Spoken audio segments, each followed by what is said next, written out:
Hidup pada zaman fitnah itu bukan pilihan, tetapi hidup pada zaman fitnah merupakan sebuah komitmen dan konsekuensi yang harus kita hadapi.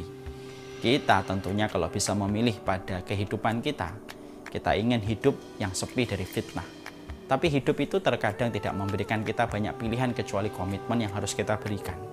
Ketika kita hari ini sadar kita hidup pada zaman fitnah, dan sesungguhnya masa fitnah telah datang ruang dan waktunya pada kehidupan kita, maka inilah yang menjadikan kita dituntut untuk mengetahui fitnah itu apa.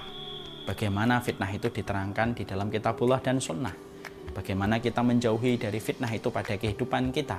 Karena tidak mungkin orang akan selamat dari fitnah kalau dia tidak mengetahui tentang keburukan fitnah itu dan bagaimana penjabaran tentang fitnah itu. Orang yang tidak memahami bahayanya kolesterol, dia tidak akan selamat dari kolesterol. Orang yang tidak memahami bahayanya overthinking, maka dia akan overthinking. Orang yang tidak memahami tentang fitnah, bahwasanya fitnah merupakan perkara yang selalu ditakutkan dan dikhawatirkan para sahabat setelah kemunafikan. Bagaimana selamat dari fitnah kalau dia saja tidak mengetahui tentang keburukan fitnah? Para sahabat itu, mereka khawatir terhadap kemunafikan. Dan tidak ada yang mereka khawatirkan setelah kemunafikan kecuali adalah fitnah yang datang pada kehidupan manusia. Sebagaimana gelombang air laut ketika menjorok ke daratan dan tidak ada satupun rumah yang selamat ketika dilewati gelombang air itu. Setingkat Umar bin Khattab, setebal imannya, sekuat takwanya, itu pun masih ketakutan ketika sudah bicara tentang fitnah. Pada sebuah riwayat disampaikan bagaimana Umar bin Khattab bertanya, siapa di antara kalian yang mengetahui tentang hadis masalah fitnah yang pernah disampaikan Nabi? Tidak ada yang mengacungkan jarinya kecuali adalah Hudzaifah ibnul Yaman. Lalu Hudzaifah ibnul Yaman berkata, fitnatur rajuli fi malihi wa ahlihi wa tukaffaru bis salati was sadaqati wal amru bil ma'ruf wa nahyu 'anil munkar. Setiap orang itu nanti akan mendapatkan fitnah pada dirinya, pada keluarganya, pada hartanya. Dan fitnah itu tidak bisa ditepis dan ditahan kecuali dengan sholat, puasa, sedekah, dan amar ma'ruf nahi mungkar. Lalu Umar bin Khattab mengatakan kepada Hudzaifah ibnul Yaman, laisa hadhil fitnah allati uriduha ya Hudzaifah. Ini bukan fitnah yang kutanyakan kepada dirimu. Walakin uridul fitnah allati tamuju kama yamujul bahar. Tapi sesungguhnya yang aku tanyakan kepada dirimu, wahai Hudzaifah, terangkanlah kepadaku sebuah fitnah sebagaimana gelombang air laut yang tidak ada satupun rumah yang dilewati gelombang air laut itu kecuali mereka akan merasakan fitnah itu. Maka Hudzaifah ibnul Yaman berkata, sesungguhnya antara dirimu dengan fitnah itu terdapat pintu, wahai Umar, dan tidak akan masuk pada dirimu fitnah tersebut. Tahukah kita bahwasanya Umar adalah pintu yang menjaga kehidupan manusia dari fitnah, dan pintu itu nanti dirusak dengan terbunuhnya Umar bin Khattab oleh Abu Lu'lu'ah al-Majusi. Maka semenjak saat itulah mengalir fitnah pada kehidupan manusia, dan sifat fitnah itu datang dari yang kecil membesar dan tidak ada ujungnya sampai hari kiamat ditegakkan oleh Allah.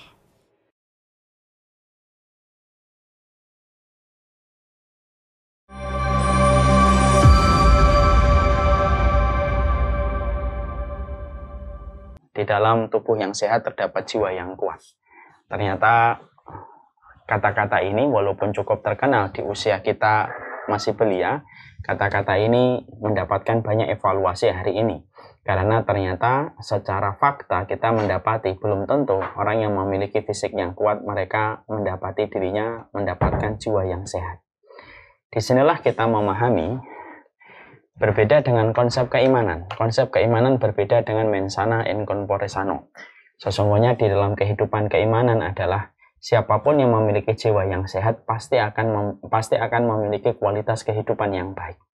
Karena memang segala sesuatu tergantung pada jiwanya, tergantung pada hatinya. Dan siapapun yang jiwanya baik, hatinya juga baik, jiwanya sehat, hatinya juga sehat, maka kualitas akan dia dapatkan. Dan tentunya memaksimalkan kualitas pada dirinya dan menjauhkan dirinya dari berbagai macam keburukan. Dan tentunya menjauhkan kita dari berbagai macam penyakit. Kalau kita memiliki sikap hati dan sikap jiwa yang diridhai oleh Allah Subhanahu wa Ta'ala. Makanya para dokter banyak berkata hari ini pemicu penyakit bukan hanya pola makan, tetapi ternyata yang paling banyak memberikan kontribusi penyakit ke dalam tubuh manusia itu adalah pola pikir. pola pikir, dari kejiwaan, dari hati, yang terus depresi, yang terus frustasi dengan berbagai macam masalah yang dia jumpai pada kehidupan, justru itulah penyumbang terbesar bagaimana seseorang manusia itu mendapatkan penyakit dalam kehidupan. Nah, disinilah kita akhirnya paham kenapa agama ini bukan agama casing. Iman itu bukan memperhatikan casing, tapi sesungguhnya agama ini, iman ini menjadikan kita selalu diperintahkan dan diberikan atmosfer untuk memperhatikan hati kita, untuk memperhatikan jiwa kita. Karena sesungguhnya persoalan jiwa yang datang dari hati yang sehat itu merupakan persoalan yang besar. Bahkan tidak akan ada yang selamat pada kehidupan di akhirat kecuali mereka yang memiliki hati yang salim. Dan hati yang salim adalah hati yang tenang, hati yang selamat, jiwa yang selamat pula ketika dia memiliki hati yang tenang. Dan itulah yang menjadikan kita akhirnya paham salah satu rumpun ilmu yang sejatinya harus kita mengerti, harus kita pelajari adalah tazkiyatun nafas, supaya kita betul-betul paham bagaimana alurnya, bagaimana metodenya di dalam mengkondisikan hati dan jiwa kita, supaya hati kita dan jiwa kita mendapatkan keridhaan dari Allah. Sekali lagi, karena jiwa yang sehat, hati yang salim akan memberikan kualitas dalam kehidupan. Siapapun yang mengatakan bahwasanya di dalam tubuh yang sehat terdapat jiwa yang sehat, maka tentunya ini perlu dievaluasi kembali. Tetapi yang jelas bahwasanya di dalam keimanan, siapapun yang memiliki hati yang tenang, hati yang salim, memiliki jiwa yang sehat, maka pasti kualitas kehidupan akan dia dapatkan, dijauhkan dari berbagai macam frustasi, dari berbagai macam depresi, yang sejatinya perkara-perkara itu bisa menjadi penyumbang penyakit pada kehidupan kita. Nah, inilah pentingnya. Jadi kalau kita ingin hidup sehat, sembari kita mengatur pola makan kita, maka sembari kita harus mengatur pola pikir kita.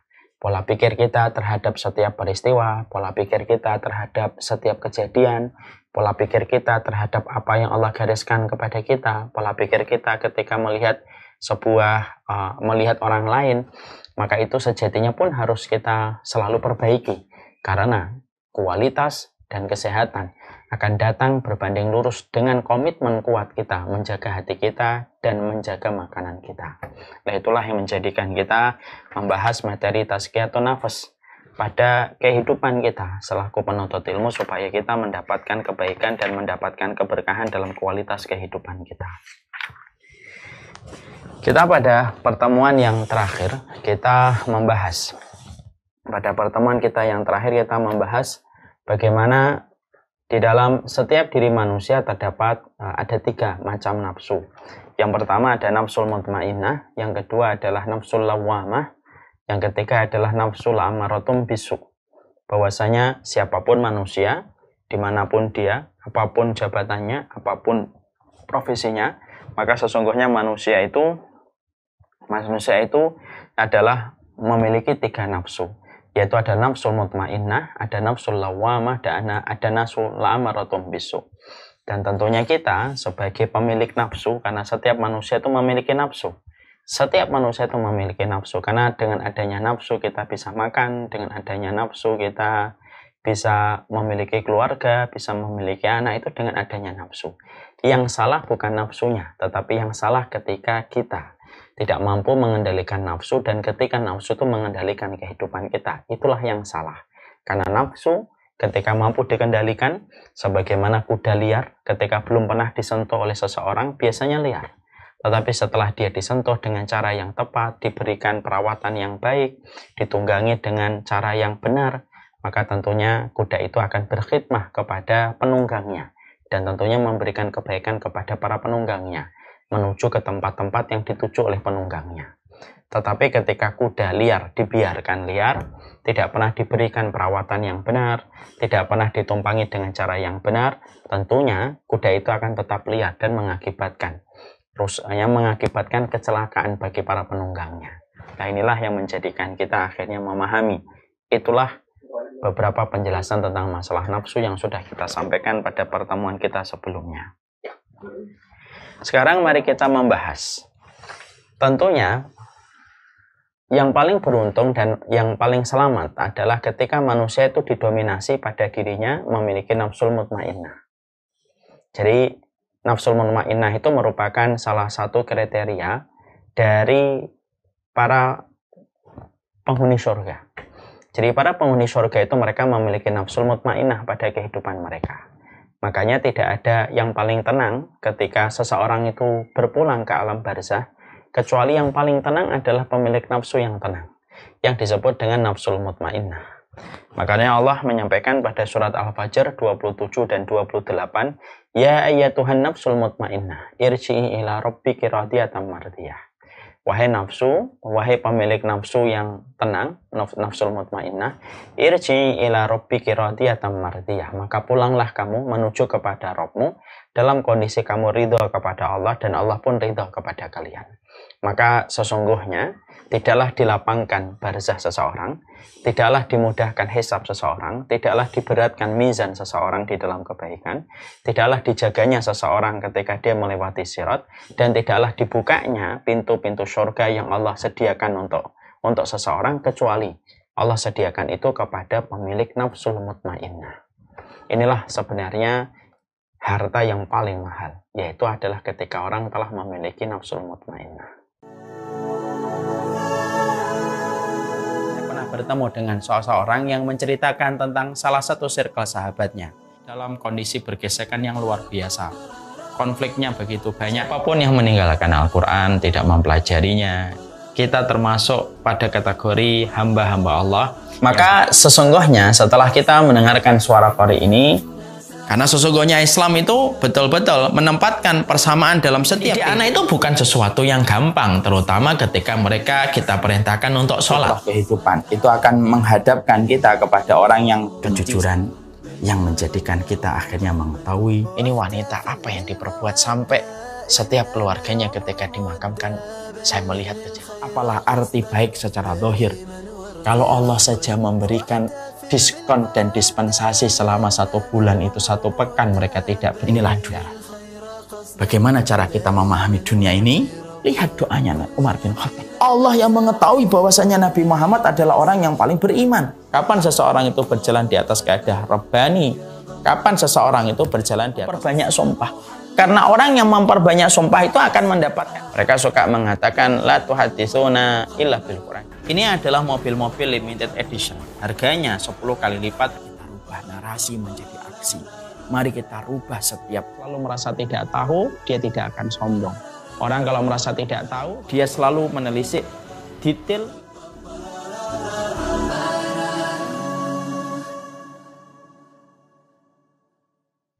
Inilah sebenarnya harta yang paling mahal, yaitu adalah ketika orang telah memiliki nafsul mutmainnah. Orang kaya belum tentu memiliki nafsul mutmainnah. Orang pintar belum tentu memiliki nafsul mutmainnah. Orang dengan jabatan yang tinggi belum tentu memiliki nafsul mutmainnah. Nafsul mutmainnah itu indah. Dia bisa datang pada seseorang yang terkadang tidak dikenal oleh kita. Yang terkadang kita menganggapnya biasa. Yang terkadang kita menganggapnya dia sebagaimana kebanyakan orang. Tapi bisa jadi ada orang yang kita pandang sebelah mata tetapi ternyata dia memiliki nafsul mutmainnah. Dan orang-orang semacam ini ketika berjalan, mereka ibaratnya intan yang berjalan di kerumunan manusia. Intan itu tidak akan ada yang mampu menghalangi cahayanya yang indah. Dia berjalan dan ketika ditentukan ajalnya, maka dia pulang dalam kondisi Allah ridho, dan dia pun ridho kepada Allah sepanjang hidupnya. Dan tidak pernah terputus keridhaan hatinya kepada Allah sebagai Rabb yang dia taati, dia taati, dia kasihi, dia sayangi, dan dia mintain segala hal di dalam kehidupannya. Dan itulah yang sejatinya pemilik nafsul mutmainnah. Nah tentunya kita harus memahami apakah kita memiliki nafsul mutmainnah ataukah tidak. Ini kan merupakan sebuah pertanyaan sederhana. Apakah kita memiliki nafsul mutmainnah ataukah tidak? Apakah jiwa kita yang sering berdegup di dalam hati kita, sering berkecamuk pikiran kita di hati dan di pikiran kita, apakah kita ini memiliki nafsul mutmainnah ataukah tidak? Ini merupakan sebuah pertanyaan basic. Ya. Sebelum kita bertanya tentang apa saja yang sudah kita capai pada kehidupan kita dalam urusan finansial, kita sering bertanya kepada diri kita, berapa rekening kita? apa yang telah kita miliki, apa yang telah kita dapatkan. Tapi kita ternyata menjadi seseorang yang sangat lalai untuk menjawab apakah kita ini memiliki nafsul mutmainnah ataukah tidak. Padahal pertanyaan ini sangat sederhana dan ini merupakan pertanyaan yang sejatinya harus dijawab. Kita tentunya tidak bisa menjawab apakah kita memiliki nafsul mutmainnah ataukah tidak sampai kita mengetahui kriteria nafsul mutmainnah itu apa saja yang disebutkan para ulama dan ahlul ilmi ketika mereka menerangkan tentang nafsul mutmainnah yang Allah sebutkan dengan sebuah kabar yang begitu menyenangkan ketika Allah membacakan surat Al-Fajr 27 dan 28. Karena demi Allah, ikhwan, karena demi Allah ya, wahai saudara-saudaraku, kalaulah antum merupakan salah satu pemilik nafsul mutmainnah, maka sesungguhnya tidaklah barzah yang antum datangi kecuali Allah lapangkan. Tidaklah malaikat yang Allah turunkan yang akan menanyai antum dan saya ketika di dalam kubur kecuali akan meringankan. Tidaklah hisab ketika ditegakkan kecuali Allah mudahkan. Tidaklah kitab ketika dibagikan kecuali kalian dapatkan dengan tangan kanan. Tidaklah sirat ketika dibentangkan kecuali kita akan dilindungi sampai kita di depan pintu surga dan dimasukkan oleh Allah ke surga. Karena setiap orang yang mendapatkan fasilitas yang tadi saya sebutkan, itu tidak mungkin kalau dia tidak mendapatkan nafsul mutmainnah pada dirinya. Berarti ini merupakan perkara besar. Iya. Kalau boleh dikatakan kalau boleh dikatakan surga itu ada passwordnya, passwordnya itu adalah nafsul mutmainnah yang kita miliki pada kehidupan kita mempunyai ataukah tidak. Kalau seseorang sudah mendapatkan nafsul mutmainnah, itulah puncak tertinggi dari kekayaan yang dia miliki sebagai seorang hamba. Kalau dia sudah mendapatkan nafsul mutmainnah, Allah pun ridho kepadanya karena kondisi jiwanya. Jadi Allah ridho kepada kondisi jiwanya. Dan dia pun telah menghambakan dirinya secara betul hanya kepada Allah. Tidak kepada fulan, tidak kepada fulan, tidak kepada harta, tidak kepada jabatan, tapi betul-betul hanya kepada Allah. Dia merendahkan dirinya. Dan inilah hal yang paling luar biasa yang dimiliki oleh seorang manusia. Ketika manusia itu telah memperoleh dan mendapatkan nafsul mutmainnah pada perjalanan hidupnya. Apakah setiap para penuntut ilmu pasti mendapatkan nafsul mutmainnah? Belum tentu.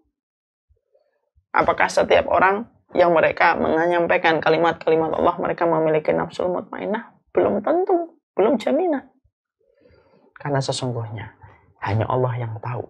Dan diri kita yang bisa meraba apakah diri kita pemilik nafsul mutmainnah ataukah tidak. Nah sekarang, mari kita mencoba meraba. Nafsul mutmainnah itu apa saja? Kalau nanti kita sudah meraba, ya mari kita jawab pertanyaannya. Sudahkah saya mendapatkan nafsul mutmainnah? Kalau jawaban kita belum, maka kita tahu apa saja indikator-indikator untuk mengupayakan hati kita bisa memiliki nafsul mutmainnah. Supaya perniagaan kita kepada Allah menjadi sangat berharga ketika kita sudah mendapatkan jiwa kita. Kita bentuk sebagaimana ketenangan yang Allah sebutkan pada nafsul mutmainnah. Dan ini sejatinya merupakan sebuah perintah yang Allah berikan kepada kita. Kita tidak hanya diperintahkan untuk sujud. Kita tidak hanya diperintahkan untuk rukuk. Kita tidak hanya diperintahkan untuk tawaf. Tapi kita diperintahkan. Kamu bentuk nafsumu. Kamu bentuk jiwamu ini sebagaimana jiwa yang tenang. Yang aku ridhoi. Karena membentuk jiwa itu. Membentuk hati kita. Supaya mendapatkan hati dan jiwa yang betul-betul diridhoi oleh Allah. Itu sejatinya yang Allah lebih. Itu sejatinya yang lebih Allah lihat. Dan lebih Allah perhatikan dari kehidupan manusia, dari amal yang dikerjakan. Kalau mereka itu memiliki bentukan jiwa sebagaimana bentukan jiwa yang diridhai oleh Allah. Dan bentukan jiwa yang diridhai oleh Allah itu nafsul mutmainnah. Kalaulah kita sering bertanya kepada orang bagaimana dia membentuk six pack dalam tubuhnya, fisiknya sampai begitu atletis dia, itu baru membentuk fisik. Memiliki tubuh six pack. Itu baru masalah fisik. Apalagi di hadapan Allah Subhanahu wa Ta'ala. Apalagi dalam masalah jiwa. Dalam masalah jiwa itu Masya Allah. Tentunya tidak akan mungkin seseorang mendapatkan nafsul mutmainnah sampai dia mengorbankan apa yang dia bisa korbankan untuk mendapatkan nafsul mutmainnah. Pengorbanan itu diberikan luar biasa. Dengan apa yang bisa dia lakukan untuk memberikan nafsunya sebagai nafsul mutmainnah. Dan ini yang seharusnya menjadi perhatian besar setiap para penuntut ilmu. Selalu bertanya sama dirinya, apakah dia memiliki nafsul mutmainah atau tidak. Mari sekarang kita mendapati bahwasanya ada beberapa sifat yang menjadikan seseorang itu memiliki nafsul mutmainah. Yang pertama yang dikatakan oleh Ibnu Abbas. Ibnu Abbas itu mengatakan nafsul mutmainah itu dikatakan oleh Ibnu Abbas. Ibnu Abbas itu berkata, sesungguhnya apabila seseorang itu memiliki nafsul mutmainah, maka dia memiliki sebuah jiwa yang musaddiqah. Dia membenarkan setiap kebenaran yang datang dari Al-Quran dan As-Sunnah. Jadi kalau Ibnu Abbas, beliau mendefinisikan, mutmainah itu adalah sederhana pola pikirnya. Dia selalu membenarkan apapun yang datang dari Allah dan Rasulnya. Setiap yang datang dari Allah dan Rasulnya, dia membenarkan. Dia tidak pernah terpukau dengan apa yang datang dari selain Allah dan Rasulnya. Karena hidupnya itu hanya diisi dengan pola pikir yang datang dari Al-Quran dan As-Sunnah. Apa yang datang dari Al-Quran, dia terima, dia buka pintu pikirannya untuk menerima apa yang datang dari Al-Quran. Apa yang datang dari hadis, dia terima. Selain dari kedua perkara itu, maka dia tidak mau menerima. Dan dia hanya menerima. Dari sesuatu yang paling menyibukkan kehidupannya adalah membenarkan apapun yang datang dari Allah dan Rasulnya.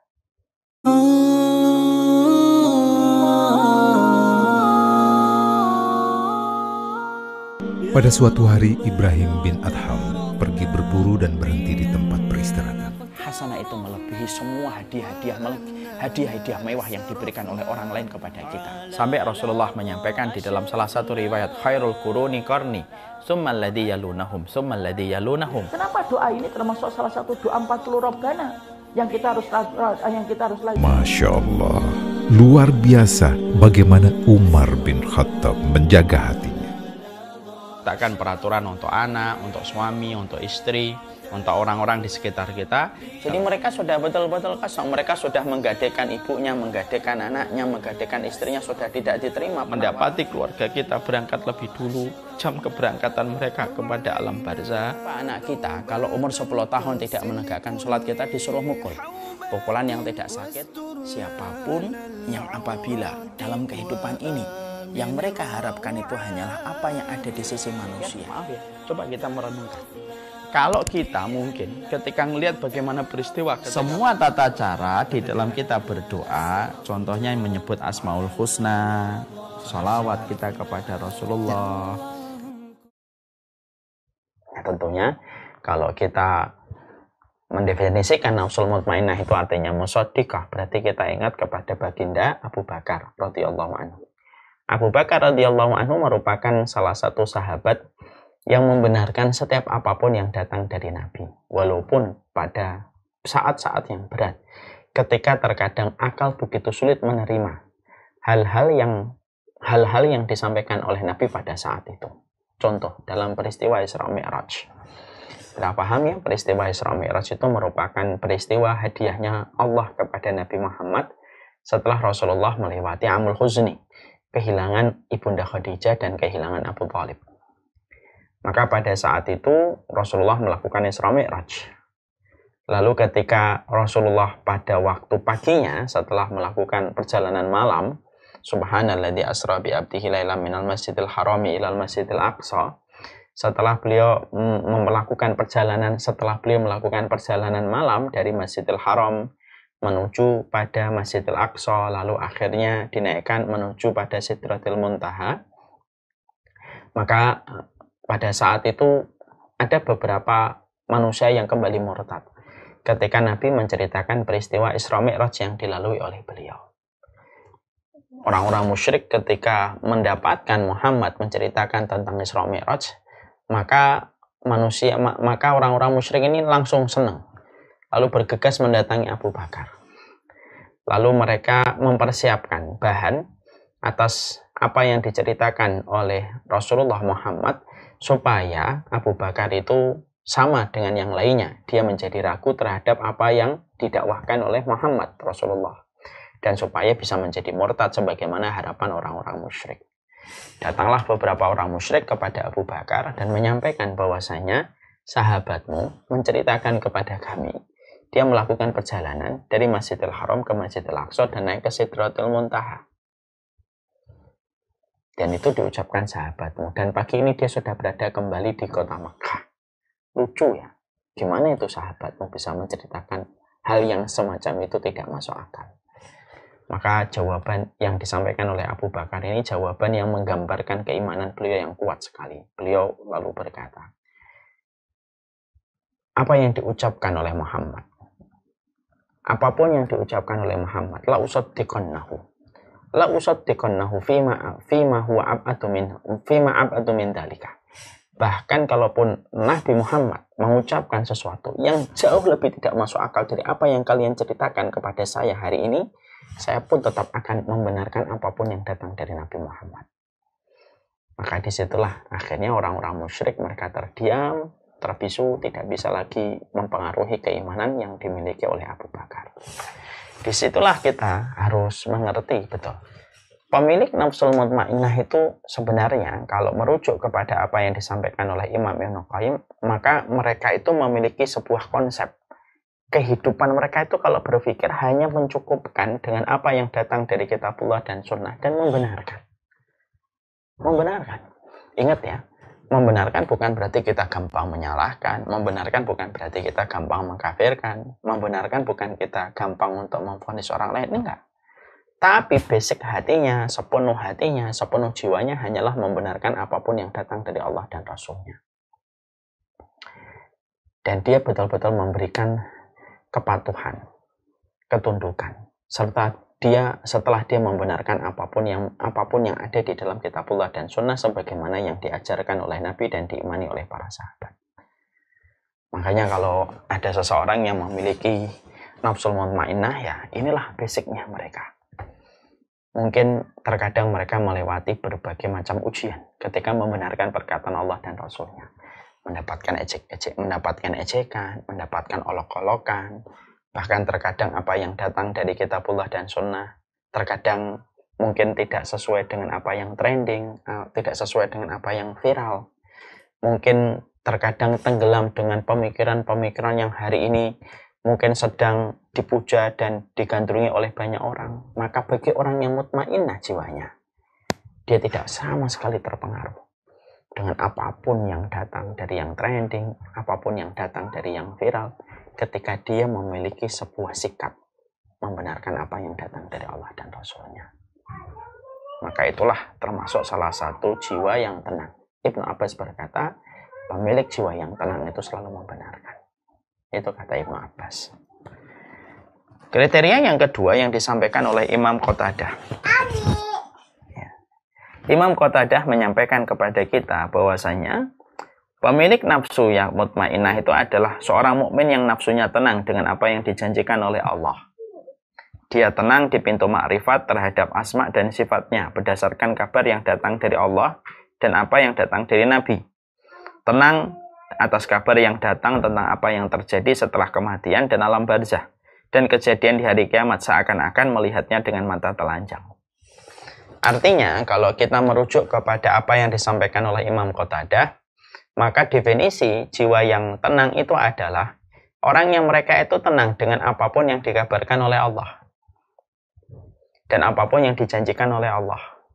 Segala sesuatu yang dia jalani pada kehidupan, apapun takdir yang Allah berikan kepadanya, dia selalu yakin kepada setiap kabar yang dijanjikan oleh Allah dan Rasulnya. Dia tidak pernah ragu terhadap semua yang dijanjikan oleh Allah dan Rasulnya. Ketika Allah menyampaikan, kamu pasti kami akan berikan kecukupan ketika tawakal, maka dia yakin. Dia membenarkan janji itu. Dan dia tidak pernah sama sekali ragu terhadap janji itu. Ketika dia mendapati kabar, siapapun yang meninggalkan yang haram, maka diganti oleh Allah dengan pengganti yang jauh lebih baik. Maka dia yakin, dia membenarkan. Dia tidak sama sekali ragu, walaupun kesulitan demi kesulitan dia dapatkan sebelum mendapatkan pengganti atas apa yang dia lakukan ketika meninggalkan yang haram. Maka dia memiliki ketenangan karena dia berada di atas janji-janjinya Allah. Antum kan bisa bayangkan ya, kalau kita yakin dengan janjinya Allah, lalu apa yang bisa membuat kita merasa resah dan gelisah? Tidak ada. Kalau kita sudah berada di antara janjinya Allah. Ya kan? Saya ambilkan sebuah contoh. Ya. Kita ini kadang-kadang ya, saya dulu pernah ada seseorang dia membantu penjualan sebuah tanah, sebidang tanah di jalan protokol Jakarta. Lalu ketika transaksi terjadi, maka dia mendapatkan berapa persen dari penjualan itu. Janji itu membuat dia akhirnya senang sekali.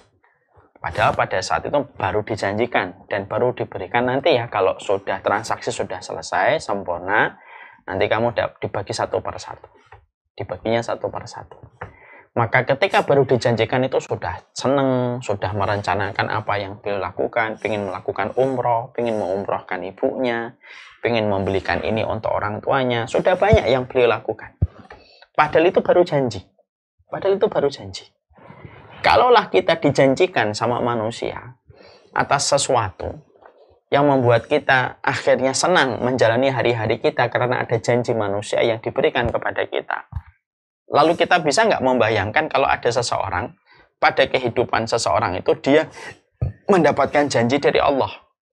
Orang yang mutmainah itu dia hidup di antara janji-janjinya Allah. Dia menjadi orang yang betul-betul berjalan pada kehidupan itu ya sesuai dengan janjinya Allah.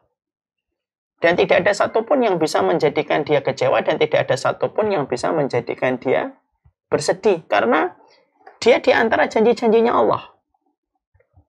Dan dia berdiri di atas ma'rifat tentang asma dan sifatnya Allah. Jadi setiap apapun yang dia dapatkan, maka dia ingat tentang kesempurnaan sifat-sifatnya Allah. Di antara konsekuensi sifat-sifatnya Allah itu tidak mungkin akan menjadikan dia berantakan kehidupannya ketika dia tahu bahwasanya dia ditanggung oleh Allah dalam segala perkara dan dia dilindungi oleh Allah Subhanahu wa taala dalam kehidupannya. Maka itu yang menjadikan akhirnya tidak ada ketenangan yang bisa mengalahkan ketenangan orang yang memiliki nafsul mutmainnah. Jadi tidak ada yang mampu mengalahkan ketenangan yang dimiliki oleh pemilik nafsul mutmainnah.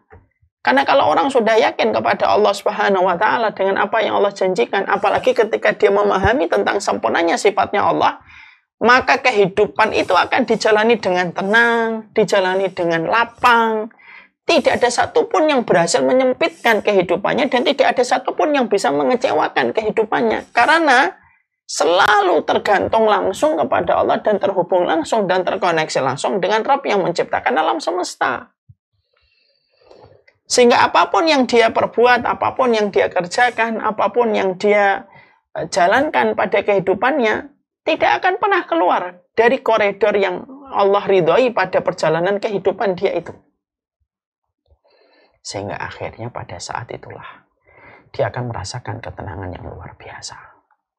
Ya, dia juga ketika melihat kematian tidak benci pada kematian.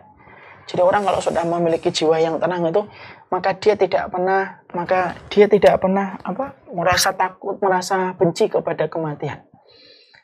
Dia akan melihat kematian itu sebagaimana dia yakin ketika dia telah memberikan hidupnya kepada Allah, telah berusaha semaksimal mungkin, maka harapan dia untuk mendapatkan rojaknya Allah atau rojaknya dia kepada Allah jauh lebih besar daripada ketakutan dia kepada Allah. Makanya ada sebuah kaidah ya yang cukup untuk menjadi sebuah pegangan untuk kita.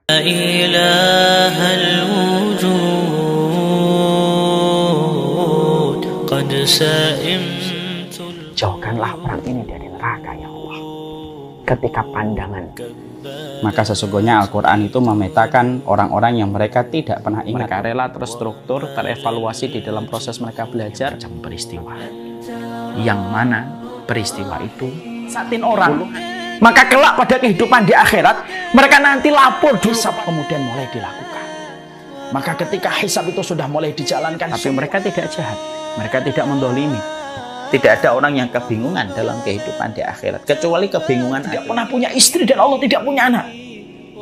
Allah nanya kepada orang Nasr, yang satunya tidak mau masuk lagi ke lubang itu, semacam itu. Ketika sudah bicara tentang bagaimana apinya itu berisi di dalamnya air, dan mereka menyangka bahwasanya mereka akan diberikan kesegaran sejenak. فحملت الهدى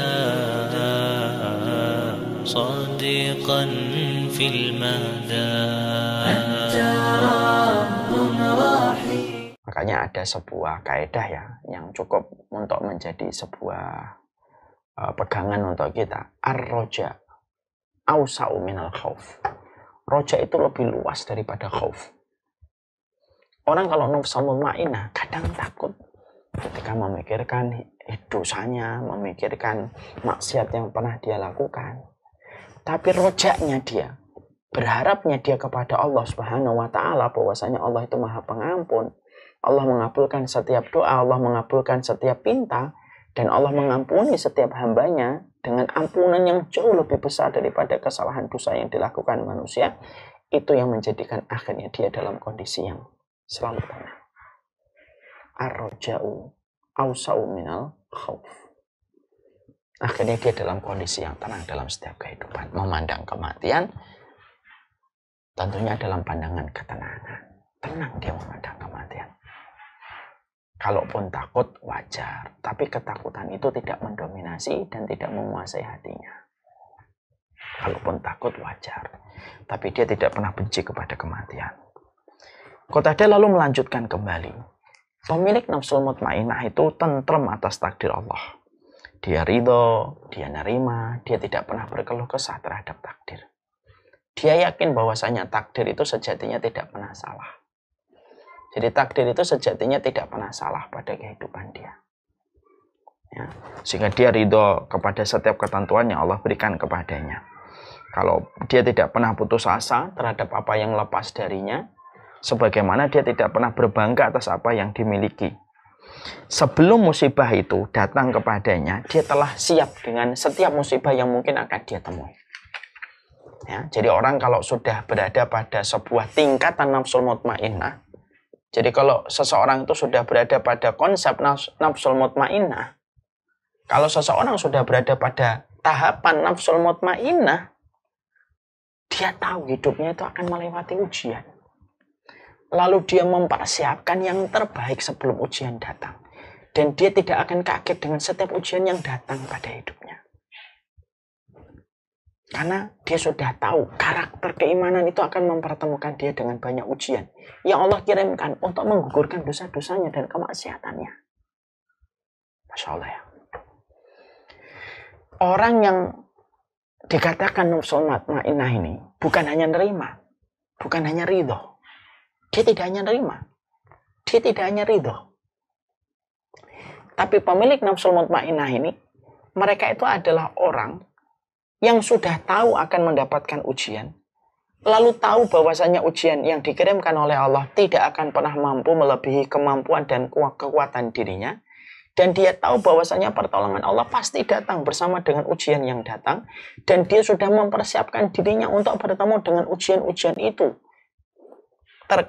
Dan dia sudah mempersiapkan dirinya untuk melihat semua ujian-ujian itu datang pada kehidupan dirinya.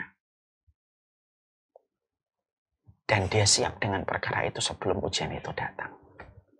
Masya Allah. Jadi akhirnya dia menjadi orang yang ridho dalam setiap perkara. Ya, Masya Allah ya. Ini satu hal yang luar biasa ya. Saya bayangkan kalimat yang disampaikan oleh Imam Ibnu Rajab ini. Orang yang memiliki nafsul mutmainnah adalah orang yang sudah mempersiapkan diri hidupnya akan bertemu dengan ujian.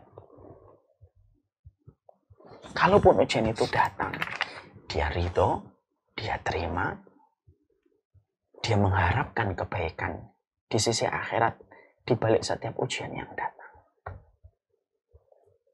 Dia bukan mempersiapkan hidupnya dengan pencapaian finansial, bukan rumah yang dia persiapkan. Yang dia persiapkan adalah apa yang harus saya lalui kalau nanti ujian itu datang.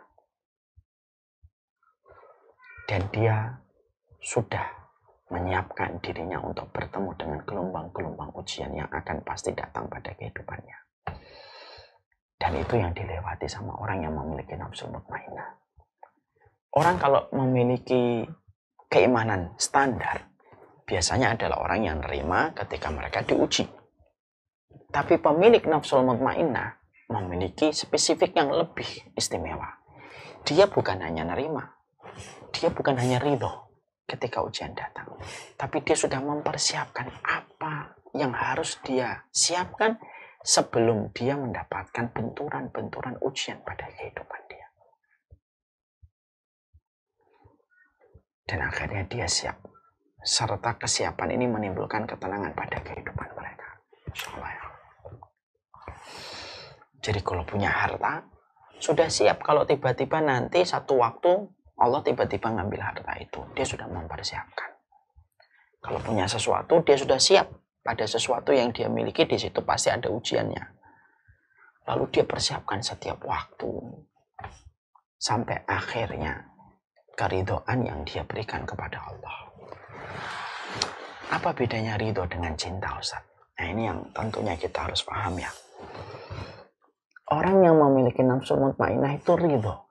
Dia cinta dan dia ridho. Mungkin banyak di antara kita yang susah mendefinisikan cinta dan ridho, kan sama aja, Ustaz. Kenapa harus disebutkan orang itu cinta dan ridho? Di sini kita harus paham. Cinta itu di bawahnya ridho. Orang yang cinta belum tentu ridho dalam setiap perkara. Tapi orang yang ridho merupakan bagian dari cinta. Cinta kalau sudah naik itu, maka tingkatannya sudah ridho. Orang kalau sudah ridho, maka tentunya menyikapi apapun yang datang dari Allah itu terkadang tidak bisa dipahami sama orang yang belum mencapai tingkatan ridho. Karena apa? Konsepnya orang ridho itu beda dengan orang yang belum ridho. Masya Allah. Saya sering sekali menyampaikan ada dua contoh kisah nyata orang yang ridho. Pertama Nabi Ayub. Nabi Ayub itu mendapatkan sakit yang berat. Tapi istrinya itu seakan merasa bahwa Nabi Ayub itu tidak berusaha untuk berdoa untuk disembuhkan. Walaupun Nabi Ayub berdoa, ini masani yadurru wa anta arhamur rahimin. Walaupun Nabi Ayub itu berdoa, sesungguhnya saya terkena musibah wa anta arhamur rahimin, dan sesungguhnya engkau zat yang maha penyayang di antara yang penyayang. Tapi sikapnya Ayub itu nerima banget. Sampai menjadikan istrinya itu tidak bisa terima. Bagaimana kamu mendapatkan sakit seberat itu? Sampai darah, sampai daging-dagingmu berjatuhan. Tatasaqat luhumu Ayub. Daging-dagingnya Ayub itu berjatuhan. Tapi tampaknya Nabi Ayub itu tetap masih bisa bersyukur sama Allah. Maka ketika istrinya itu bertanya, "Loh, kenapa kok kamu masih lapang dengan sakitmu yang seberat ini? Harta kita sudah habis, anak kita sudah mati. Tapi kamu tetap lapang dengan apa yang kamu temui ini?" Perhatikan jawaban orang yang ridho. Beliau berkata, "Saya itu sudah disehatkan oleh Allah 70 tahun. Karena sakitnya Nabi Ayub itu ketika Nabi Ayub berusia 70 tahun. Saya sudah disehatkan oleh Allah 70 tahun. Apakah saya tidak bisa untuk bertahan pada sisa umurku untuk mengganti 70 tahun terhadap kemudahan yang sudah Allah berikan kepadaku?" Ini kan jawaban orang ridho.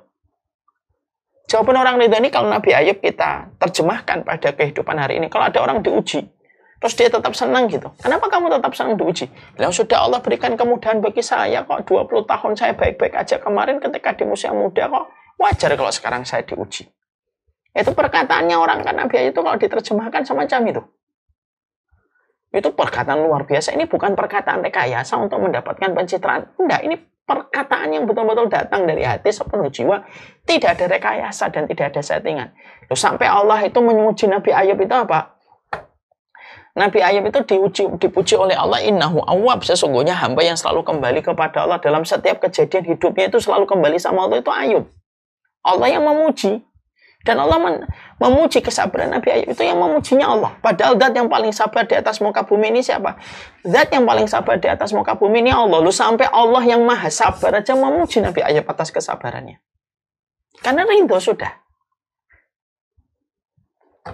Kita juga mendapati bagaimana kisahnya Sa'ad bin Abi Waqqas ketika di usia tua buta, padahal beliau pemilik doa yang mustajab. Pemilik doa mustajab yang tidak ada track record beliau kalau berdoa ditolak sama Allah. Antum bisa bayangkan, Sa'ad bin Abi Waqqas itu pemilik doa yang paling mustajab. Kalau sudah berdoa tidak pernah ditolak sama Allah. Bahkan Sampai-sampai para ulama menerangkan kalau sebelum tangannya turun sudah dikabulkan oleh Allah. Itu Sa'ad bin Abi Waqqas. Karena kebersihan makanan dia yang menjadikan doanya itu luar biasa menembus pintu langit. Tapi perhatikan Sa'ad bin Abi Waqqas ketika tua beliau dikasih oleh Allah dengan ujian buta matanya. Banyak orang soleh diuji dengan buta matanya di waktu dia tua. Sa'ad bin Abi Waqqas itu tua buta. Lalu dia tidak pernah berdoa untuk dikembalikan penglihatannya. Ada salah satu kerabatnya yang berkata, wahai ammi, wahai paman, kenapa kamu tidak berdoa supaya dikembalikan kembali matamu? Perhatikan jawaban dari Sa'ad bin Abi Waqqas.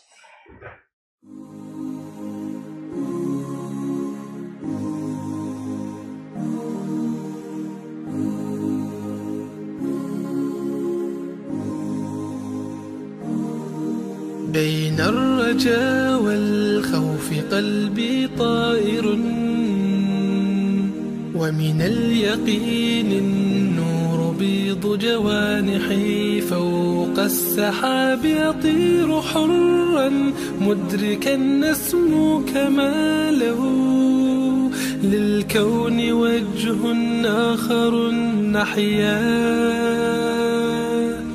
أنا صنعة أوجدتها يا باري وملكت فيها معصم الإيمان للحق والعدل التواصي بالجمال عبادة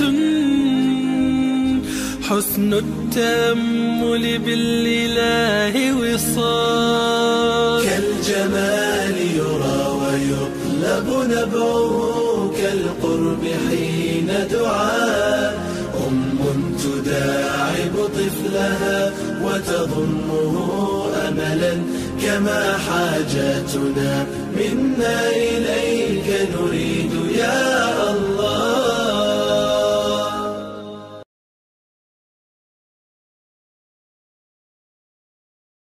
Ada salah satu kerabatnya yang berkata, wahai ammi, wahai paman, kenapa kamu tidak berdoa supaya dikembalikan kembali matamu? Perhatikan jawaban dari Sa'ad bin Abi Waqqas. Takdir Allah yang pertama yang mengambil mataku dan penglihatanku itu lebih aku ridhoi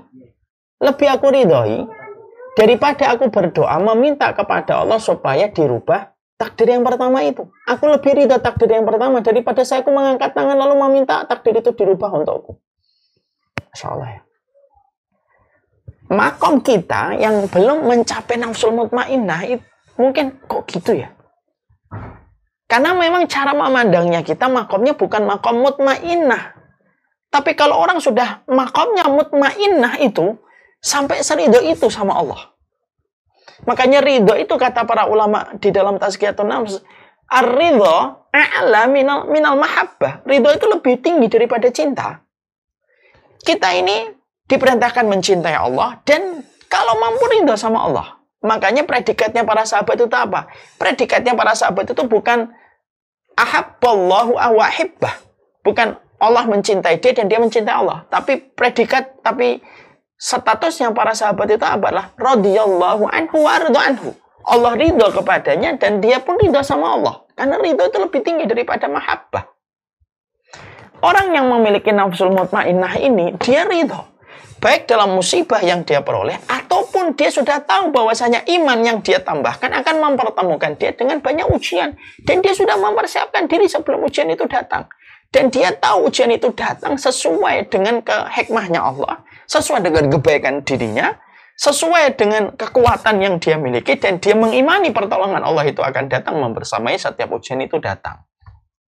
Dan itu disiapkan sama orang yang memiliki nafsul mutmainnah. Sehingga dia ridho. Ketika itu betul-betul terjadi, ridho. Makanya tadi saya mengatakan, kadang-kadang cara berpikirnya orang yang ridho itu tidak bisa dipahami sama orang yang belum mencapai tingkatan ridho dalam berpikirnya kepada Allah. Makanya biasanya apa? Suka nyalahin orang yang sudah ridho sama Allah, suka nyalahin. Oh, nggak gitu-gitu amat beragama. Ya karena cara kita berpikirnya dengan orang yang ridho itu udah nggak sama. Frekuensinya berbeda. Karena orang kalau sudah ridho itu, bagaimana mereka mengenali Allah itu jauh lebih baik daripada orang yang belum ridho kepada Allah dalam kehidupan mereka. Masya Allah. Makanya kayak Abu Kilabah kan. Abu Kilabah itu doanya apa? Alhamdulillahilladzi faddalani. Alhamdulillahilladzi faddalani ala katsirin mimman khalaqa tafdila. Abu Kilabah salah satu di antara ulama salaf itu kalau berzikir itu apa? Alhamdulillahilladzi faddalani ala katsirin mimman khalaqa tafdila. Segala puji bagi Allah yang telah memberikan kepadaku kelebihan di atas rata-rata kelebihan yang dimiliki makhluknya Allah. Yang mana ketika kita mendengar zikir orang semacam ini, oh berarti orang yang zikir ini adalah orang yang putih, tinggi, menawan, mempesona, pintar, kaya raya. Makanya zikirnya alhamdulillahilladzi faddalani ala katsirin mimman khalaqa tafdila. Segala puji bagi Allah yang telah memberikan aku kelebihan yang tidak diberikan kepada manusia lainnya. Tapi ternyata kalau kita tahu yang mengucapkan zikir ini, alhamdulillahilladzi faddalani ala katsirin mimman khalaqa tafdila, ini Abu Kilabah. Matanya buta, tangannya buntung, kakinya sakit. Lalu dia tidak bersama keluarganya. Dia memiliki sebuah kemah yang kumuh di pinggir pantai, ditemani anak kecil. Tapi dengan kondisi yang sudah seberat ini, rasa dia berbaik sangka sama Allah itu sebesar lautan yang ada di hadapannya. Ketika dia mengatakan, alhamdulillahilladzi faddalani ala katsirin mimman khalaqa tafdila. Ya Allah, segala puji bagimu, ya Allah, yang telah menciptakan aku dengan penciptaan yang lebih daripada yang lainnya. Padahal beliau buta, tangannya buntung, kakinya tidak bisa berjalan, hanya ditemani dengan sebuah kemah di pinggir jalan, di pinggir pantai. Tapi itu yang diberikan kepada Allah. Kenapa dia bisa berucap seindah itu kalimatnya, tanpa settingan, tanpa rekayasa. Dia berzikir itu, tanpa dia sadari ketika dia berzikir dengan zikir itu didengarkan oleh seorang yang lainnya. Sampai kisah ini nyampe kepada kita. Karena orang kalau sudah ridho itu, cara mereka memahami Allah itu berbeda frekuensinya dengan orang yang belum memahami Allah secara sempurna. Makanya dikatakan apa? Nafsul mutmainnah itu apa? Mereka tuh ridho sama Allah. Dan ridho itu lebih daripada cinta. Jadi mereka tuh terus mengasah, terus ridho sama Allah dalam setiap waktunya supaya Allah tuh ridho. Dan yang mereka kerja tuh ridho. Tidak pernah satupun setiap peristiwa yang dia jumpai kecuali dia salahkan dirinya. Lalu dia benarkan apapun yang datang dari Allah. Ini yang salah bukan Allah. Yang salah saya. Karena kemaksiatan saya. Kalaupun dia mendapatkan kesulitan, dia tidak menyalahkan takdirnya Allah. Dia mengatakan, ini pasti karena kemaksiatan saya. Dan Allah kirimkan kesulitan ini untuk menguji, untuk menghapuskan kemaksiatan saya kemarin. Selalu dia memiliki cara untuk membenarkan Allah. Dan selalu dia memiliki cara untuk menjadikan apapun yang Allah berikan itu menjadi hal yang terbaik untuknya. Orang kalau sudah ridho kan begitu kan. Jadi itu tingkatan yang luar biasa dari orang yang memiliki nafsul mutmainnah. Jadi tidak ada satupun peristiwa, apapun yang terjadi dalam dirinya, kecuali dia selalu berbaik sangka kepada Allah. Dan dia ridho itu kepada apa yang Allah tetapkan. Tidak pernah satupun daerah hatinya, tidak pernah satupun daerah hatinya itu tersusupi dengan sebuah bisikan untuk berburuk sangka kepada Allah. Itu tidak pernah. Karena keridhaan yang dia miliki kepada Allah itu. Dan keridhaan orang yang ridho itu tidak bisa dipahami kecuali orang yang ridho. Coba deh, antum pernah nggak bayangkan perkataannya seorang Sa'ad bin Abi Waqqas, aku lebih ridho. Takdir yang pertama, ketika Allah jadikan aku buta, itu lebih aku ridhoi daripada saya berdoa kepada Allah, lalu aku minta supaya Allah itu merubah takdir itu dengan mengembalikan mataku. Karena Allah sudah menguji saya dengan mataku yang buta, itu pasti keputusan yang terbaik. Makanya sampai seorang ulama salaf itu, sampai ada yang berkata, kalau aku berdoa dikabulkan, aku senang. Tapi kalau aku berdoa kok tidak dikabulkan oleh Allah saat ini juga, maka aku lebih senang daripada yang pertama. Orang kan tanya sama dia, kenapa kamu berdoa dikabulkan senang, tapi ketika kamu berdoa tidak dikabulkan, kamu jauh lebih senang. Karena Ketika aku berdoa, lalu aku dikabulkan, maka itu pilihanku. Tetapi kalau aku berdoa, kok belum dikabulkan oleh Allah, maka itu pilihannya Allah. Dan pilihan Allah itu selalu lebih baik daripada pilihan saya. Itu ridho itu. Itu tingkatan ridho. Nafsul mutmainnah itu tingkatannya tingkatan ridho. Jadi orang tuh kalau sudah ridho,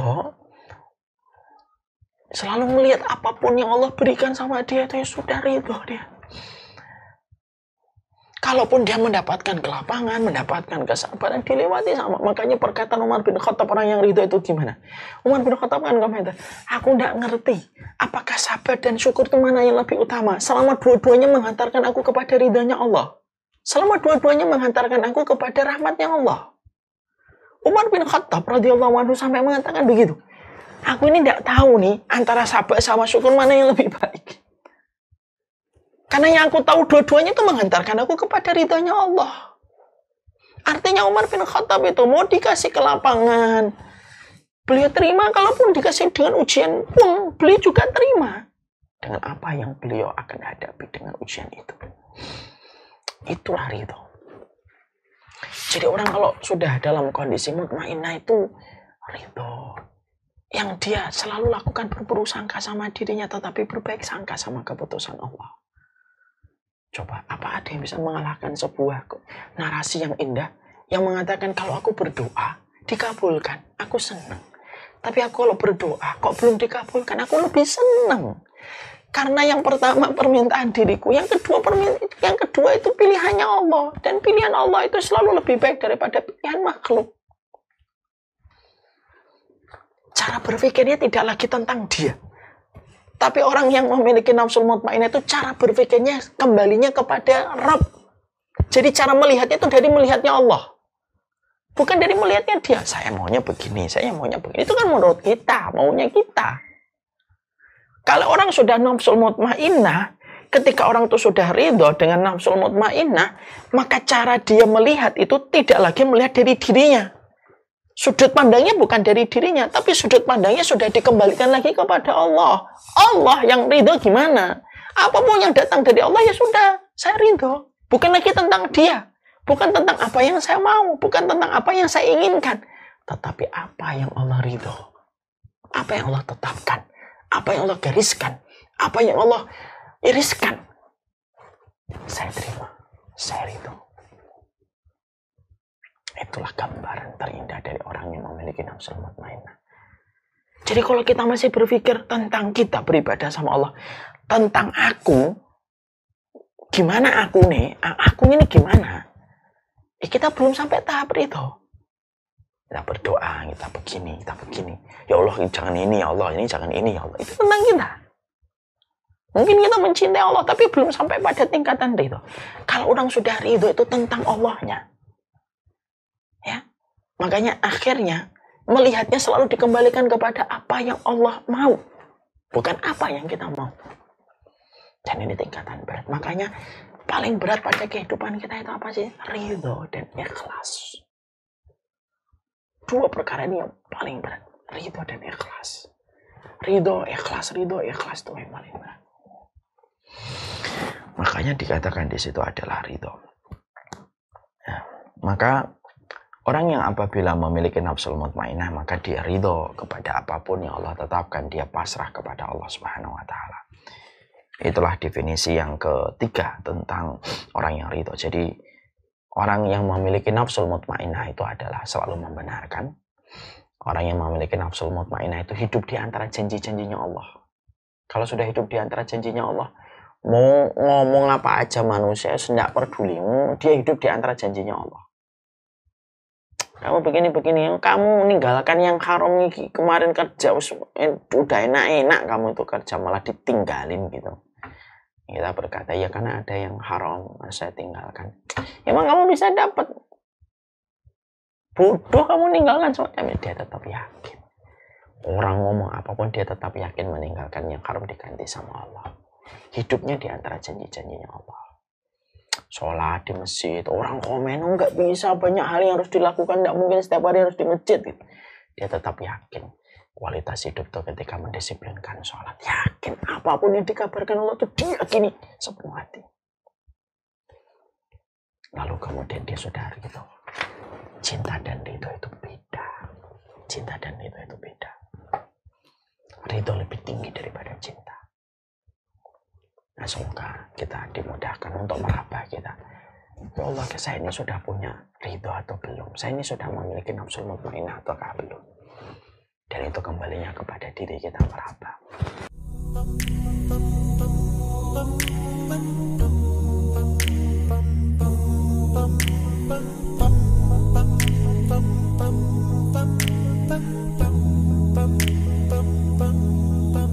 If I should ever leave this life, then this is my goodbye.